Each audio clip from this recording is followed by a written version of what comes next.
And welcome in everyone to this week's episode of Craze's Corner. I'm joined by Jeff on a beach looking nice out there. Will should be joining us later. But yeah, Jeff's soaking in the sun. We got 42 degrees Celsius temperatures here, and it's raining, thunderstorming outside. So wish I was where Jeff is at. We got Wish top. you were here too. Yeah, we got top 31 wide receivers we're going through today. I got them in 6 tiers, so I'm going to bring them up in each tier. Start at 31, work our way up to the top, and then Jeff and I are going to comment on which guys in this tiers do we like the best and which ones are we kind of more iffy on than the rest. So we're going to get started off right now. 31 to 25, I have these players in a similar tier when it comes to points scored wise and kind of similar ranges of outcomes. Some of these guys are the wide receiver 1 on bad teams, and some of these guys are wide receiver 2 on some better teams. Starting with George Pickens of the Dallas Cowboys. I like George Pickens a lot this year with the number 2 to CeeDee Lamb. As long as Dak stays healthy, I think George Pickens will put up some good numbers in Dallas. We've got Calvin Ridley with the Titans, wide receiver 1 for Cam Ward.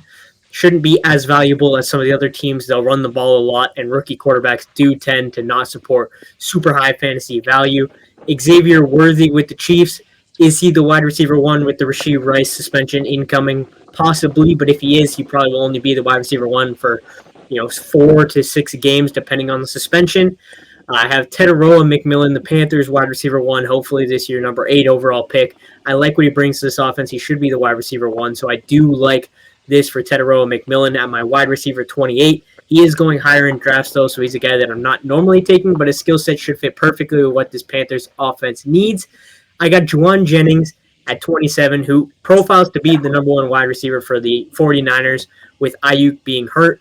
He's on the PUP list. They also have Ricky Pearsall on the PUP list. He'll be playing, but, last year we saw Juwan Jennings and Pearsall on the field together, and it was Juwan Jennings getting majority of the work. So as long as he doesn't request a trade, which has been rumored, I think that he should have a great season for the 49ers. Jerry Jeudy, wide receiver 1 for the Browns. Who's throwing Jerry Jeudy the ball? We don't know at this point. And if it starts off being Joe Flacco, he's going to be valuable during those weeks. But outside of that, I think he's a guy who is the wide receiver 1 on this team, but it'll be iffy. And then Jalen Waddle with the Dolphins, wide receiver 2 behind Tyreek Hill. If this offense clicks and does well again, we've seen Jalen Waddle surpass this number as the wide receiver 2 on the Dolphins. So I do like him as well as the wide receiver 2 opposite Tyreek Hill. Defenses can't game plan for him. So we have Waddle, Jeudy, Jennings, McMillan, Worthy, Ridley, and Pickens. Jeff, what do you think of this tier? Who do you like in this tier, and who do you dislike? Man, it's a difficult tier. I love the upside of him. I think he could be the guy for now, an up-and-coming quarterback. Seems like he's turning short.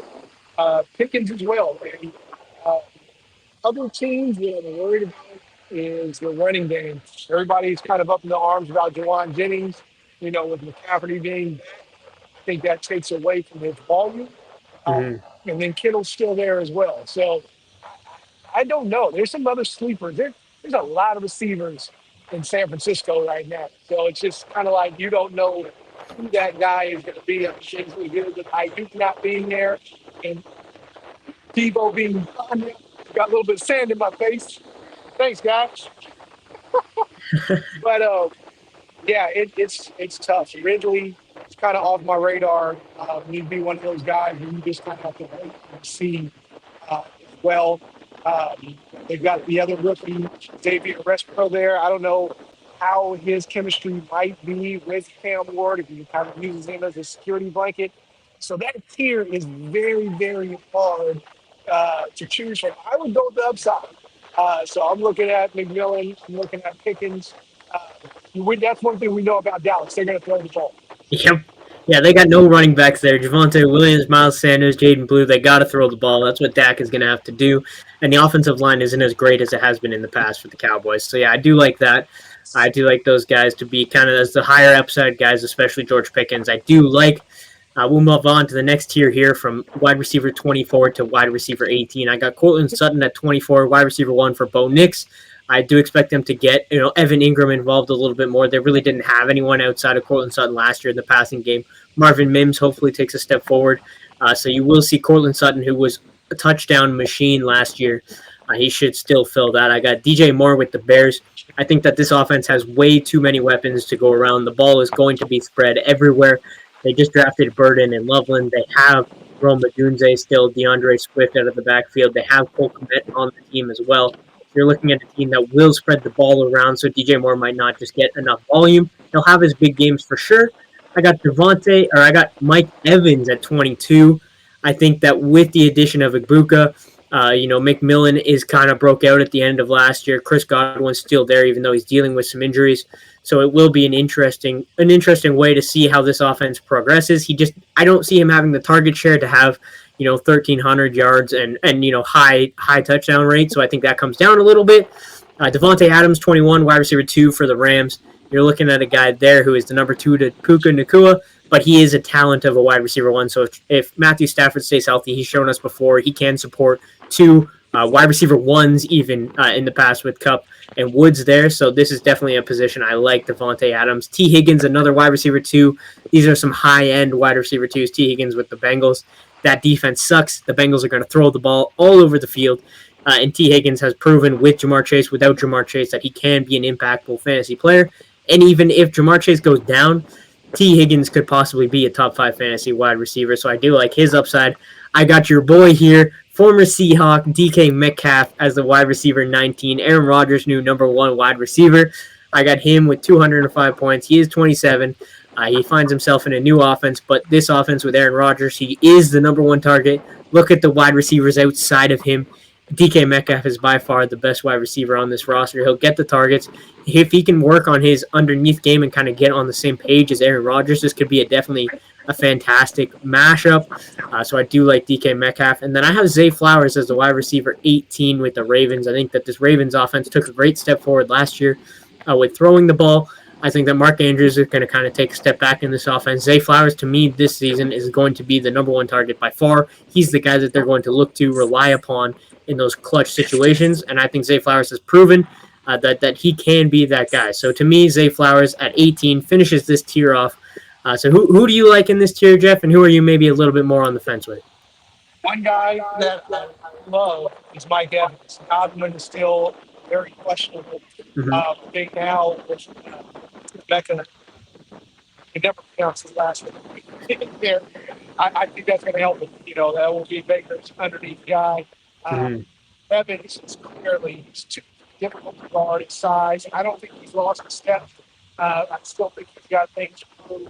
And then DK Metcalf, I think he is going to be a true, even though he's a number 1 receiver, I think now he has a quarterback that has something to prove in Aaron Rodgers. And I think those two, who else should have been three? Woods, he's definitely the step. So I think they just picked up the new from Miami. He's truly a number 1, and I like guys like that where he should get a lion's share of the passing. And that's one thing we know about Rodgers. Sometimes when he gets locked into a receiver, he's going to get him the ball. I think DK is going to be that guy. So those are 2 guys. And Zay Flowers, I think he's going to take another step as well. It's just, again, there's so many weapons in that offense. And, when you have the running game that they have with Lamar and with Derrick Henry, he's going to get some balls, but he's not going to get, a lion's share of the offense, I'll say. Yeah. The Ravens are still a run-first team, but I do think Zay Flowers will finally be that wide receiver 1 that they drafted him to be, kind of help this offense take that next step forward. We got the next tier here, which is 17 through 12. I got one more wide receiver 2 who comes in at 17. My favorite wide receiver 2 in the NFL right now, and that's Jameson Williams with the Detroit Lions. I think he takes a step forward. Ben Johnson is out in Detroit, so this team is going to have to rely on their talent.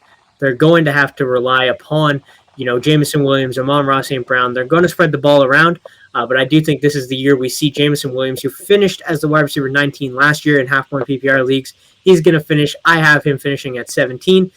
He brings the upside every week. Every time he touches the ball, he can go to the house with it. He's got that, and it should be more consistent this year. I think the targets will be there. So to me, Jameson Williams is a great fantasy asset to have. I got Garrett Wilson with the Jets at 16. Garrett Wilson finds himself with Justin Fields as his quarterback.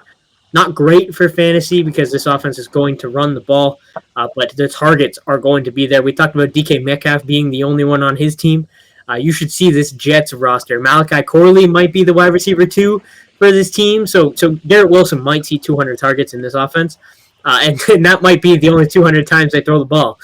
He might see all of the targets. So I like Garrett Wilson just for a pure volume play. I don't think he's very risky. Week in, week out, he's going to have 10 targets, probably almost every week. So I do like that a lot. Then we got Garrett Wilson. Yeah. Then we have Tyreek Hill at 15. Tyreek Hill to me is risky. I think you look at a guy who really damaged his reputation with the team. He damaged his kind of reputation with the team. Tua has talked about how they need to repair their relationship. But Tyreek Hill was one of the best wide receivers in the NFL, probably still can be. So you look at a guy in this offense, high-paced offense, that he is still fantastic. I like it a lot for him. A.J. Brown with the Eagles. You're looking at a guy in A.J. Brown who is the wide receiver 1. This team definitely allows them to target their 2 wide receivers with Devonta Smith and A.J. Brown. Smith just missed my top 31 wide receivers. So if you look at A.J. Brown, he's a guy that's going to get the targets. He's amazing when he has the ball in his hands. The Eagles' offense just doesn't quite run the ball or throw the ball as much as you want them to because they run the ball. They have Saquon Barkley, Jalen Hurts. They are a great rushing duo. Ladd McConkey here with the Chargers at 13. Mike Williams retired is who they brought in this offseason, and he is retired. They have Trey Harris, who I do like a lot, and I have him higher or just outside of my top 30 wide receivers, but Ladd McConkey is going to get the volume.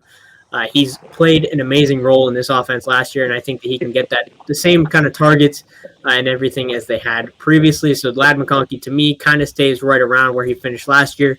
A guy that you can just plug and play, put him in your lineup, and just forget about it. He's going to be consistent. And I have probably the biggest disappointment at the wide receiver position last year, Marvin Harrison Jr. as my wide receiver 12, a guy who people were drafting top 10. Last season, everyone expected him to come in and just be the guy. He was going to come in the most prolific prospect we'd ever seen at the wide receiver position since Calvin Johnson, since we've seen him forever. And this guy came in, and the Cardinals just misused him the entire season. He didn't get the looks he should have been getting. They weren't using him in the right kind of situation. With that being said, I think that this year, a full offseason, I think that Marvin Harrison Jr. and Trey McBride will both be the number 1 and number 2 target on this team. But with Marvin Harrison Jr., I think that that's going to be a really big step forward now that he's had another year in this offense. Do you agree there, Jeff? Anyone in this tier you'd want to single out and talk about? I do. Will wants us to let him into the show. Yeah, I see that, but I think he's in the StreamYard link, so he's not in this upcoming link. All right. 2 things. Just the injury today kind of knocked down Garrett Wilson a little bit to me. I know it's only a toe injury, but when have they taken guys off on a cart with a toe injury? So I'm wondering if there's a little bit of just trying to cover up something that's really going on there. And, it's not like Fields was a huge, top quarterback for me anyway, throwing the ball to Garrett Wilson. So that's going to be kind of interesting. Tyreek Hill, I think he, like you said, does have a lot of making up to do, and I think he's going to do that on the field. So it's kind of hard because the guy produces all the time. So it's a little bit hard unless he's injured or something like that to go ahead and kind of downgrade Tyreek.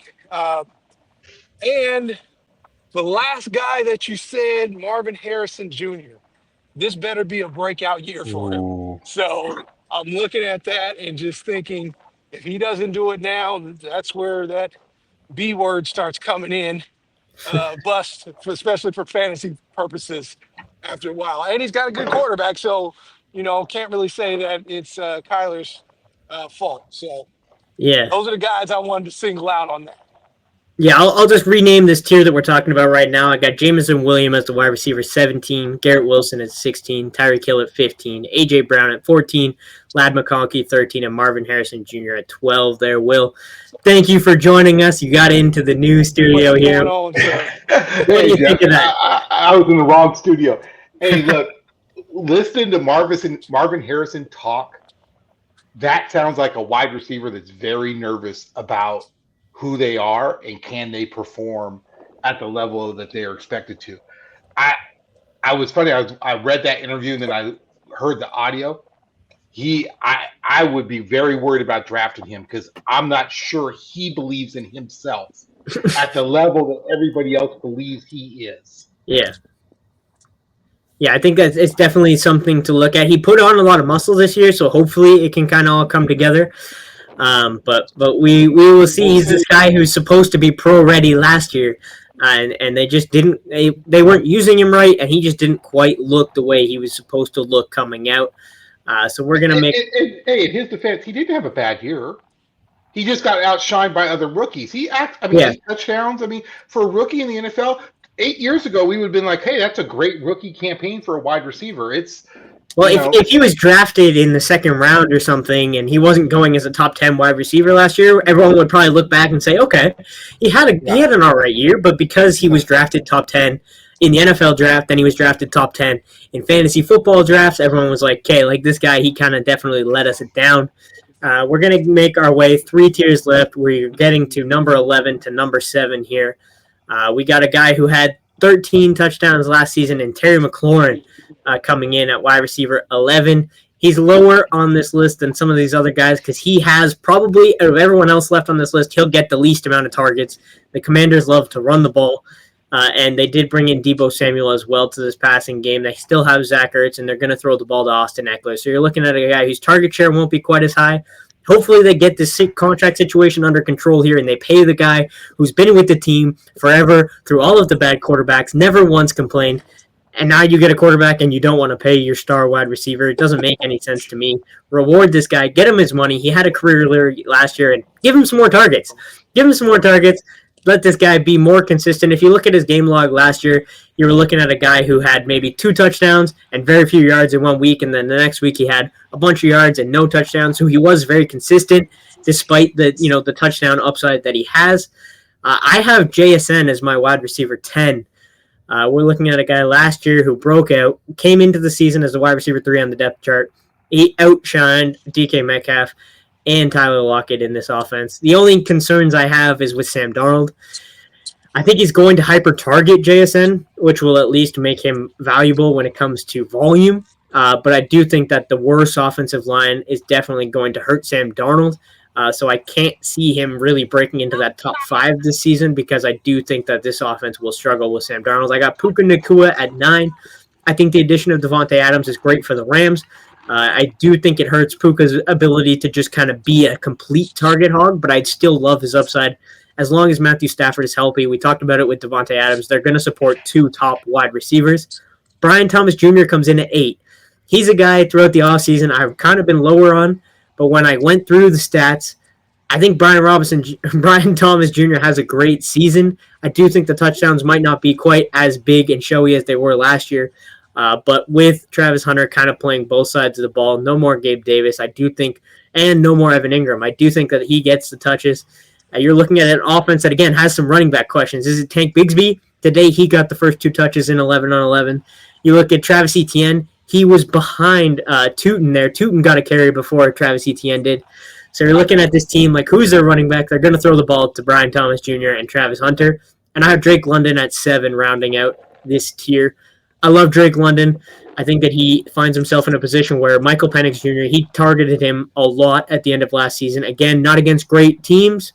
So it was, maybe inflated numbers a little bit, but they're going to rely on Drake London in the passing game. Kyle Pitts hasn't lived up to his hype at all. And, with Bijan on the ground, they will be able to have a balanced offense, which should lead to some play action, some big plays for Drake London. He's the best target on the team, so I like Drake London a lot. He's definitely my favorite of this tier, possibly could even find himself in the next tier. But what do you two think about these 5 guys? Any ones you like in particular or think should be maybe a little bit lower? Oh, man. Will, I'll let you take it. I think Drake I'm London just having intrigues me. technical difficulties. No problem. I think Drake London could be higher, yeah. I think everybody else, there's the injury concerns, there's the either themselves or the quarterback, or there's a new piece on the offense that you're just not sure what those numbers are going to look like yet. So the Rams, right, who have both the added player plus the quarterback that it may already be having a little bit of issues in camp health wise. So I think you have a group right. I just think London's quarterback situation is probably better, and I think he's the clear cut. Honestly, I do think he's the clear cut number one option in that offense. Yeah, I mean, I don't know if he's the number one option in the passing offense. I do think that offense is going to run through Bijan this season. But that's great for him because he'll be 8 in the box. Exactly. So they'll be able to again get those big plays over the defense, which should be good for him. He's my favorite of this list. I just couldn't quite putting him. So between these lists, I have 7.5 points between Terry McLaurin and Drake London, and between Drake London and the next tier is 11 points. So he just didn't quite make it there, but I definitely think he can. Jeff, anything you want to say about these guys before we move on here to the next tier? Yeah, I do think Drake London is probably the best out of this tier. And maybe we give him his own tier, Drake London tier. Yeah, the Drake London tier. We could. Yeah. I was looking at JSN as well, and the only thing is I always question, did he get a lot of benefit from DK and Lockett being the guys that were go-to guys? Now it's his show. And, it's really going to be interesting to see what he does with it being his show with having a new quarterback as well. So yeah. They did bring in Cooper Kupp, so we'll see which of those two players they let play in the slot because JSN had a lot of... That's the other thing, too. Yeah. Yeah, he had a lot of success out of the slot, but that's kind of been what Cooper Kupp has done, has had success out of the slot too. So one of these guys is going to have to move outside, unless the Seahawks decide that they want to play 2 slot wide receivers and only go with 1 running back for the rest of the season. They can play Elijah Arroyo out on the outside and let both their guys play on the inside, I guess. Right. But with the release of Noah Fant, I think that JSN moved up 1 spot in my rankings when they released Fant, just because of the targets I think that are going to kind of come his way. We'll move on to the next tier. 3 guys here, 6 through 4. I have them in a tier, and I could probably see these guys finishing in any order, to be honest. Amon-Ra St. Brown at 6. Like I said, with Jameson Williams, I do like Jameson Williams. I think he gets more targets this year with Ben Johnson gone. I do think that they're going to kind of be able to spread the ball around, and they're really going to let their players shine and let that athleticism that Jameson Williams has kind of elevate this team. So I do think that maybe Amon-Ra St. Brown loses a couple targets, and I do think that he will still be consistent. He'll still be great. This offense, to me, is still going to be great. I'm not concerned about that with Ben Johnson leaving. So I have him at 6. I have Malik Neighbors at 5. Russell Wilson throwing in the ball, which is very unfortunate, and then it'll be Jackson Dart throwing in the ball, which is also not great, but he's going to get the targets. We saw it last year. He finished high with bad quarterback play. I think he'll do it again. The volume is going to be crazy, and when you get the ball to Malik Neighbors, he is the best player on the field for the Giants. They know that, and Brian Daboll is coaching for his job this year. So look at a guy, most talented guy on the team. You get him the ball whatever way you can. And I have Nico Collins as my wide receiver 4. Looking at the stat projections, I think is higher than a lot of people have him at the moment, but I do like this Texans offense. They have 2 new rookie wide receivers in Nolan and Higgins that they brought in, who I do like. They brought in Christian Kirk. They have Dalton Schultz at tight end, which is, maybe the slowest player in the NFL. I'm not really sure how he gets open, but he does seem to do it. But Nico Collins has been a guy that CJ Stroud loves to throw the ball to. And he's by far, again, we talked with Malik Neighbors as the best player on the field. Nico Collins is the best player on the field for that offense. CJ Stroud's going to have to rely upon him, and I think that he is a guy that will have the volume. He's got the upside because this offense should hopefully take another step forward after taking a step backwards last year. They have a hopefully good running game with Chubb and Mixon, so the touchdown should be there. The volume should be there. I like the quarterback, and I love the talent of Nico Collins. So those 3 players, what do you think about the ranking? Do you think that all 3 of them deserve to be in this tier? Yeah, and I think people are down on Nico, which is interesting to me. Just looking at what some of the pre-draft discussions, especially in redraft leagues, like I'm surprised. Like in a redraft league, he might be a steal. You might get him 10 spots under where he should be drafted. Yeah, exactly. That's the way I feel with Nico right now. He did finish as the wide receiver 22 last year, but he had some injuries, missed some games. So if he stays healthy, this is his offense, right? They're gonna run the ball with Mixon and Chubb. But, you're not relying upon the two rookies. Christian Kirk doesn't scare me as taking away targets from Nico Collins. So without Tank Dell, might take some touchdowns, big play touchdowns, but you're Yeah. right. I think Nico's a sleeper right now. Yeah, I agree. Like I said, I have him above Neighbors and Amon-Ra St. Brown. So with the Lions offense, I know you also love Jameson Williams. You didn't quite get to talk about him earlier, but do you kind of agree that Amon-Ra might take a little bit of a step back from where we've seen him finish as the wide receiver 3 the past couple seasons? Yeah, I think the Lions are probably taking a little bit of a step back. I mean, they're still a top 5 team in the NFL. I just think their offense is not going to put up the numbers that people think they're going to put up. Coaching changes, defenses figuring out the scheme a little more, offensive line uncertainties. So yeah, I think their defense has already had amazing injuries already in camp. Yeah. So, I think people should be mindful of that. There's a lot of mouths to feed and there's change. Yeah, there's definitely a lot of mouths to feed. I kind of see this offense going in a direction where, the players are going to be having to make the plays. Ben Johnson's not going to be scheming all of these crazy plays. It's going to be Jameson Williams breaks a massive play and scores, or they're going to give the ball more to Jahmyr Gibbs because of how talented he is. And I see that backfield go in that direction because of the play calling. So there we go. That's that tier. And then I have the top 3 here. No surprise as to who they are. Justin Jefferson, CeeDee Lamb, and Jamar Chase in that order. Justin Jefferson 3, Lamb at 2, and Chase at 1. Jamar Chase, I think at 1 is a no-brainer. You take him with your first overall pick. I don't think anyone's really concerned about that. If he gets hurt, he won't return on this value. But if he's playing, there's no risk involved with Jamar Chase. He's Joe Burrow's favorite target. I assume you're on board with Jamar Chase at 1. Now, here is where you may have some things that might not perfectly agree with here, Will. CeeDee Lamb at 2. How do you feel about CeeDee in Dallas? He's too high? Yeah, I think he's 10 to 15 right now. And I know people don't want to hear that. Yeah, Jerry Jones attacking Dak Prescott. Like the wheels are going to come off the bus this year. And I'm not confident. I live in DFW. I'm telling you, you live here long enough, you get the vibes of the Cowboys. And this Cowboy vibe right now with all the contract fights, Jerry kind of being oblivious, starts training camp, swiping at his quarterback. Dak now, the first day of training camp, having to explain playoff losses. Like this does not feel like anyone is going to succeed in this offense. I'm just being honest. He'll put up numbers. He's still who he is. I just think this is not a good year for Cowboys in fantasy. It's just me. Yeah, to me, I see this offense throwing the ball a lot. I see with the addition of Pickens, teams are not going to be able to be, okay, I'm putting 3 guys over on CeeDee Lamb's side, so I think he's going to get a little bit less attention from the defense. And as long as Dak stays healthy, to me, this team has to throw the ball to win the game. So I think you look at it that way. You're going to say, okay, CeeDee Lamb, he's going to put up the numbers. Jeff is back. I got Justin Jefferson at 3 here. Will's team, obviously the Vikings. So we got Justin Jefferson, CeeDee Lamb, and Jamar Chase. Hopefully for Jefferson, we hope and pray the youngest quarterback in the league, even though he's in his second year. J.J. McCarthy can run this offense well. We saw Sam Darnold run this offense extremely well last year, so I believe J.J. McCarthy will be able to. Jordan Addison probably going to be suspended for at least 2 games to start the season.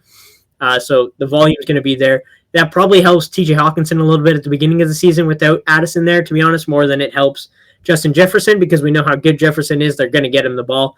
Will, being a Vikings fan, are you confident that Justin Jefferson should be a top 3 wide receiver this year with J.J. McCarthy? Homer William, yes. Fantasy William, I think maybe J.J. is one of those players that the spread on their potential at the end of the year is very wide. Like Jamar Chase, unless he gets hurt, is top 2. Yeah. It's that width. I think Lamb and JJ could be 1, could be 2, but they could be 15, depending on how those teams are playing. And, JJ is going to put up his numbers, but if McCarthy got hurt, like, are we confident that Howell or whoever, I look at the Vikings, I think it's our worst nightmare right now. If Howell gets in there, this team's throwing for 5,000 yards because Howell will just sling the ball. He wasn't good in mini camp, and he hasn't been good in the first 2 days of training camp. there's doubt he's on the roster. Yeah.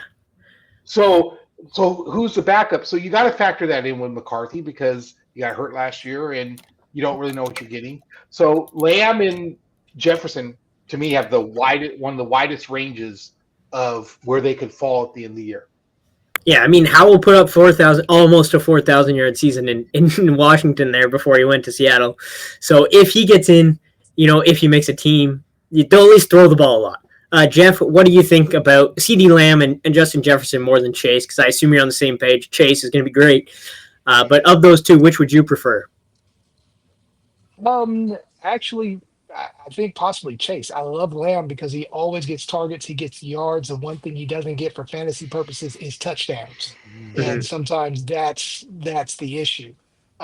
You know, JJ is usually great with whoever he has in there, uh, but this year is kind of a question. That's why I think the safest bet might be Chase right now because Yeah. everything has kind of Yeah. stayed the same. Yeah. And especially if that defense is still bad since they don't want to sign anybody on the Good buddy. defensive side of the ball, Yeah. they might have to Us keep up three. with people all year. Us three. Yeah. Yeah. We might as well go play. Well, we're going to go play Yeah, defensive end for the Bengals. That's what we're doing. there it is. There it is. We'll play for $5,000. Since that's what Yeah. Mike Brown wants to play or pay everybody on Yeah. the defensive side of the ball. Yeah, So yeah.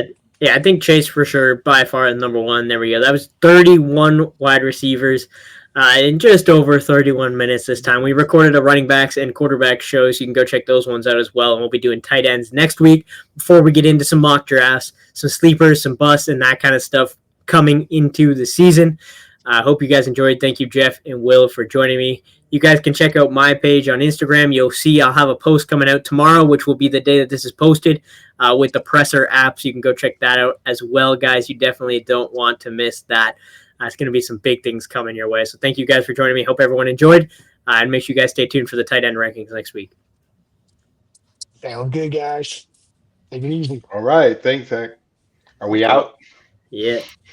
All right. All right.